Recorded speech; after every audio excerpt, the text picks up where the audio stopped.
രണ്ടാം ലോക മഹായുദ്ധകാലത്ത് ജപ്പാനെ പരാജയപ്പെടുത്തുന്നതിനായി അമേരിക്ക കണ്ടെത്തിയ അവസാന മാർഗമായിരുന്നു ആണവായുധ പ്രയോഗം. ഹിരോഷിമ നഗരത്തെ ഏതാണ്ട് പൂർണ്ണമായി നശിപ്പിച്ച സ്ഫോടനത്തിൽ 1.5 ലക്ഷത്തോളം പേർ അതിദാരുണമായി കൊല്ലപ്പെട്ടു.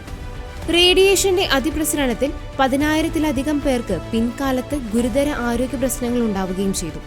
എന്നാൽ ജപ്പാനിൽ ഈ അണുബോംബ് ആക്രമണത്തിൽ നിന്ന് അവർ ലേഡി ഓഫ് അസംഷൻ എന്ന ദേവാലയത്തിലെ 8 ജെസ്യൂട്ട് വൈദികർ അത്ഭുതകരമായി രക്ഷപ്പെട്ടിരുന്നു.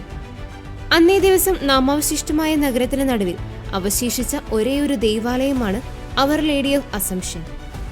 ഹിരോഷിമ നഗരത്തിലെ ബോംബാക്രമണത്തെ തരണം ചെയ്ത ഫാദർ ഷിഫർ 31 വർഷങ്ങൾക്ക് ശേഷം 1976 ഫിലാഡൽഫിയയിൽ നടന്ന യൂക്കറിസ്റ്റിക് കോൺഗ്രസിൽ തങ്ങൾക്കുണ്ടായ ദൈവാനുഭവം പങ്കുവച്ചിരുന്നു.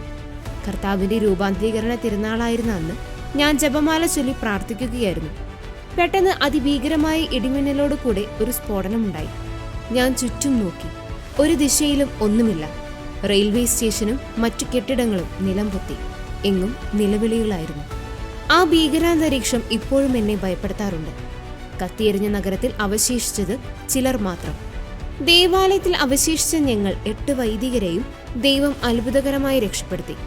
ആ ദുരന്തത്തിൽ അവശേഷിച്ചവരിൽ 1.5 ലക്ഷത്തോളം ആളുകൾ സ്ഫോടനത്തിൽ നിന്നുള്ള റേഡിയേഷന്റെ അതിപ്രസരണത്തിൽ മരണപ്പെട്ടു. മറ്റു ചിലർക്ക് ശരീരത്തിൽ ഗുരുതരമായ വ്രണങ്ങൾ ബാധിച്ചു. പിന്നീട് സ്ഫോടനത്തെ അതിജീവിച്ച 8 വൈദികരും അനന്തരഫലം അനുഭവിക്കുമെന്ന് ഡോക്ടർമാർ വിധിയെഴുതി.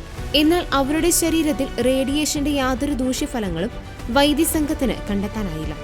പരിശുദ്ധ അമ്മയോടുള്ള ഭക്തിയും ജപമാലയും ഇതിന് കാരണമായെന്നും ഫാത്തിമ മാതാവിന്റെ സംരക്ഷണ കവചത്തിൽ ശക്തമായി ആശ്രയിച്ചതുകൊണ്ടാണ് തങ്ങൾ ഈ മഹാദുരന്തത്തെ അതിജീവിച്ചതെന്നും അവർ പറഞ്ഞു.